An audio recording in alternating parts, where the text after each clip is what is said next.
नमस्कार। आज हम बिहार पुलिस सब इंस्पेक्टर यानी एसआई परीक्षा की तैयारी के एक बहुत ही ज़रूरी हिस्से पर बात करने वाले हैं। जी। हमारे पास एक श्रोता के भेजे हुए हिंदी व्याकरण के कुछ बेहतरीन हस्तलिखित नोट्स हैं और साथ ही बिहार एसआई परीक्षा का पाठ्यक्रम भी है। और दोनों को देखने पर एक बात तो साफ है कि मेंस परीक्षा के सामान्य हिंदी पेपर के लिए समास एक बहुत ही जरूरी विषय है। बिल्कुल। और आज हमारा मकसद सिर्फ इन नोट्स को पढ़ना नहीं, बल्कि इनके जरिए समास के हर पहलू को गहराई से समझना है, ताकि परीक्षा के लिए एक मजबूत तैयारी हो सके। तो आज का हमारा मिशन है समास के विषय को पूरी तरह से समझना, ताकि परीक्षा में इससे जुड़ा कोई भी सवाल न छूटे। लेकिन चलिए सबसे पहले ये समझते हैं कि एसआई की परीक्षा के लिए ये टॉपिक इतना महत्वपूर्ण क्यों है। मतलब 2-3 सवालों के लिए इतनी मेहनत क्यों? देखिए, ये सिर्फ 2-3 सवालों की बात नहीं है। बिहार एसआई मेंस का जो पहला पेपर होता है, वो सामान्य हिंदी का होता है, और ये क्वालिफाइंग है। क्वालिफाइंग? अच्छा। इसका मतलब है कि इसमें कम से कम 30% अंक लाने ही होंगे। ओहो। अगर उतने नहीं आए तो आपका दूसरा पेपर यानी जनरल स्टडीज वाला पेपर, उसकी जांच ही नहीं होगी। मतलब सारी मेहनत बेकार। सारी मेहनत बेकार हो जाएगी। और समास व्याकरण का वो हिस्सा है जो कम मेहनत में पक्के नंबर देता है। अच्छा। अगर ये आपकी मुट्ठी में है तो आप आसानी से क्वालिफाइंग मार्क्स की ओर बढ़ सकते हैं और मुख्य मेरिट लिस्ट की दौड़ में बने रह सकते हैं। ठीक है, तो नींव से शुरू करते हैं। सबसे बुनियादी सवाल, समास आखिर है क्या? इन नोट्स के अनुसार 2 या 2 से अधिक सार्थक शब्दों से मिलकर बने एक नए सार्थक शब्द को समास कहते हैं। मतलब एक तरह से किसी बात को छोटा करना। बिल्कुल सही। इसका मुख्य उद्देश्य ही भाषा को संक्षिप्त और असरदार बनाना है। सोचिए, हम घोड़े पर सवार कहने के बजाय घुड़सवार कहते हैं। हाँ। या राजा का पुत्र की जगह राजपुत्र कहते हैं। सही बात वही है, लेकिन शब्द कम हो गए और भाषा ज्यादा सधी हुई लग रही है। यहाँ राजपुत्र को व्याकरण की भाषा में समस्त पद कहते हैं और राजा का पुत्र उसका समास विग्रह कहलाता है। जी। परीक्षा में यही 2 चीजें पूछी जाती हैं, या तो समस्त पद देकर समास का नाम पूछेंगे या फिर विग्रह करने को कहेंगे। और इन नोट्स में समास के 6 भेद बताए गए हैं। साथ ही उन्हें याद रखने के लिए एक मजेदार ट्रिक भी दी है, अब तक दादा। हाँ, ये काफी चलती है ट्रिक। जरा इस ट्रिक को समझते हैं कि ये काम कैसे करती है। अ से अव्ययी भाव समास, ब बहुब्रीहि समास, त तत्पुरुष समास, क कर्मधारय समास, और दादा से दा द्वंद्व समास और दूसरा दा द्विगु समास। ये ट्रिक काफी अच्छी है, क्योंकि इससे 6 के 6 नाम याद रहते हैं। चलिए समास को समझने के लिए इसे 3 हिस्सों में बांटते हैं। अच्छा, कैसे? पहले वो जिनमें पदों की प्रधानता यानी इम्पोर्टेंस साफ है, फिर वो जिनमें शब्दों के अर्थ का खेल है, और आखिर में वो जिनमें व्याकरण के कारकों का लोप है। ये अच्छा तरीका है। तो चलिए सबसे आसान वाले से शुरू करते हैं, जहां दोनों पद बराबर के महत्वपूर्ण होते हैं, द्वंद्व समास। जी। नोट्स में लिखा है कि इसमें दोनों पद प्रधान होते हैं और ज्यादातर शब्दों के बीच में एक योजक चिन्ह, वो डैश, भी लगा होता है। हाँ, जैसे दिन रात, माता पिता, सुख दुख। बिल्कुल। पहचानना आसान है।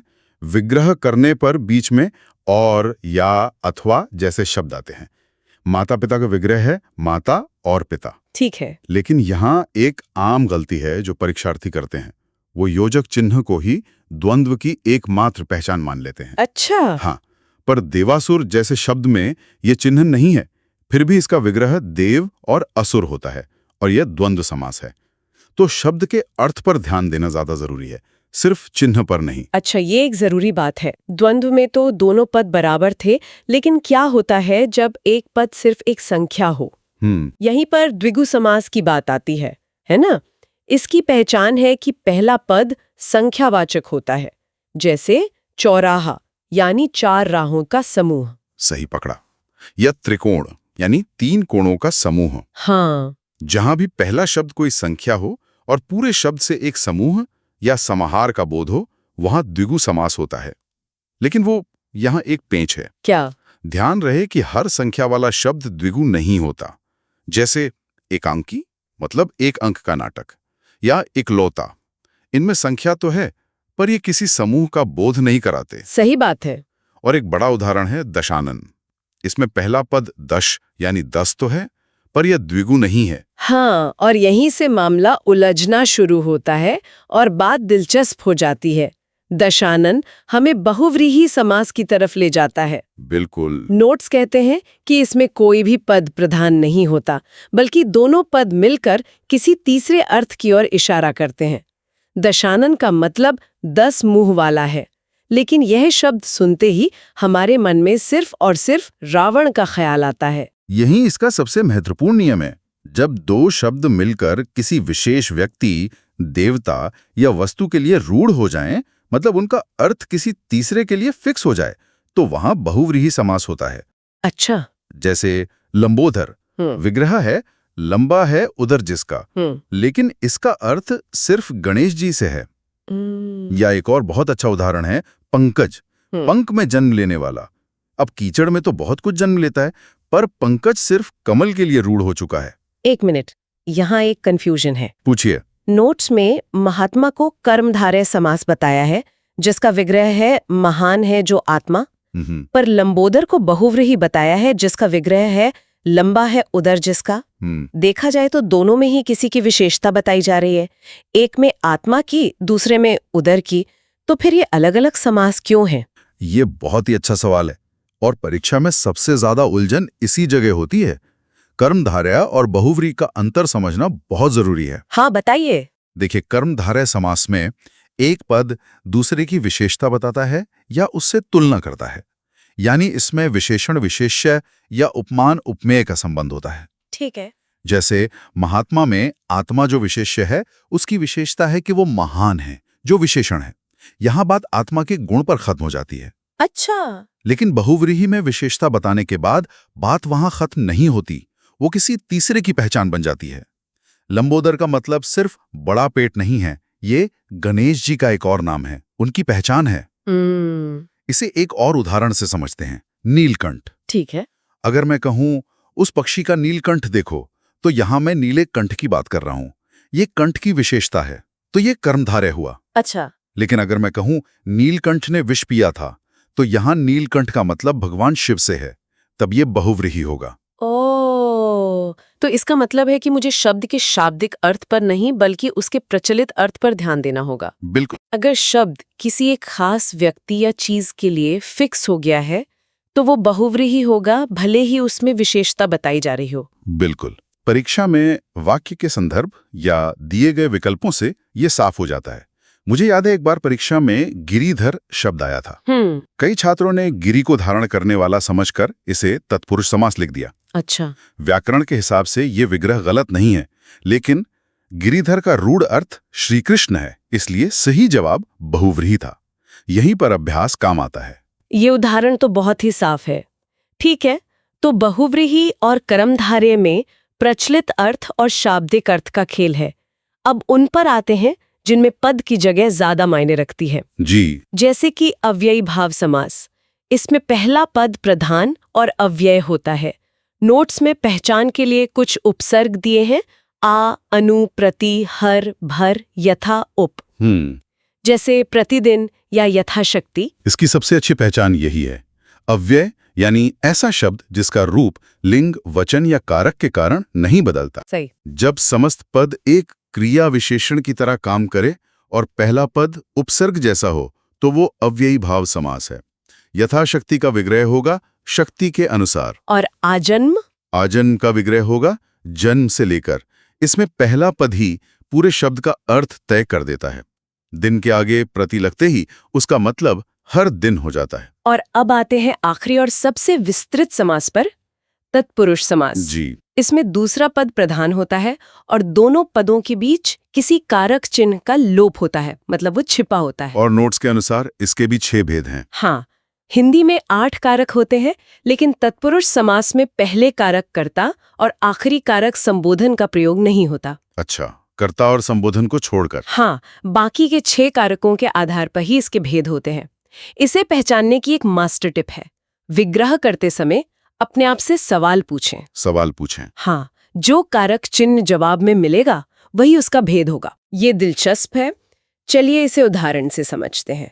पहला है कर्म तत्पुरुष, जिसमें को चिन्ह का लोप होता है, जैसे गगन चुंबी। तो सवाल पूछिए।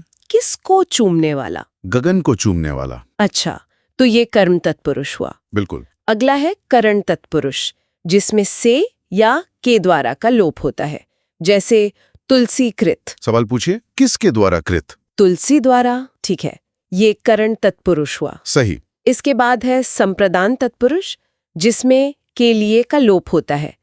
इसका एक क्लासिक उदाहरण है रसोई घर। तो सवाल होगा किसके लिए घर? जवाब है रसोई के लिए। बिल्कुल। अगला है अपादान तत्पुरुष। इसमें भी से का लोप होता है, लेकिन यहाँ से का अर्थ अलग होने के भाव में होता है। अच्छा, सेपरेशन। हाँ, जैसे पाप मुक्त। सवाल पूछिए, किससे मुक्त? जवाब मिला पाप से मुक्त। यहाँ पाप से अलग होने का भाव है, ये करण वाले से अलग है। ये अंतर जरूरी है। पांचवा है संबंध तत्पुरुष, जिसमें का, की, के का लोप होता है, जैसे राज्याज्ञा। सवाल होगा किसकी आज्ञा? राजा की आज्ञा। हाँ। और अंतिम है अधिकरण तत्पुरुष, जिसमें में या पर का लोप होता है, जैसे आप बीती। सवाल पूछिए, किस पर बीती? आप पर बीती। या गृह प्रवेश, कहाँ प्रवेश? गृह में प्रवेश। बिल्कुल। तो ये सवाल जवाब की तकनीक परीक्षा के दबाव में बहुत काम आती है और गलती की गुंजाइश कम कर देती है। तो इस पूरी चर्चा को अगर एसआई परीक्षा की तैयारी करने वालों के लिए समेटें, तो मतलब ये है कि समास के इन 6 भेदों की मूल पहचान को पकड़ना जरूरी है। द्वंद्व में दोनों पद बराबर, द्विगु में पहली गिनती, बहुव्रीहि में तीसरा या खास अर्थ, कर्मधारे में विशेषता या तुलना, अव्ययी भाव में पहला पद उपसर्ग जैसा, और तत्पुरुष में कारक चिन्ह छिपा होता है। ये समझ हिंदी पेपर में आसानी से कुछ जरूरी अंक दिला सकती है। बिल्कुल।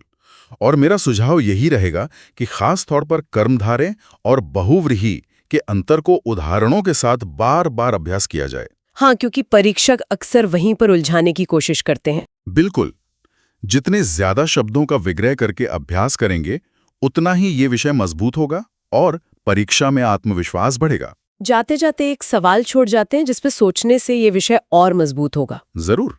हमने आज तिरंगा को द्विगु समास का उदाहरण माना, क्योंकि इसका विग्रह है 3 रंगों का समूह। सही है। लेकिन क्या ये बहुव्रीहि समास भी हो सकता है? क्योंकि तिरंगा शब्द सुनते ही हमारे मन में किसी भी 3 रंग की चीज का ख्याल नहीं आता, बल्कि सिर्फ भारत के राष्ट्रीय ध्वज, एक विशेष वस्तु का ख्याल आता है। बहुत अच्छा सवाल है। इस पर विचार करना आपको बताएगा कि व्याकरण में संदर्भ कितना महत्वपूर्ण है।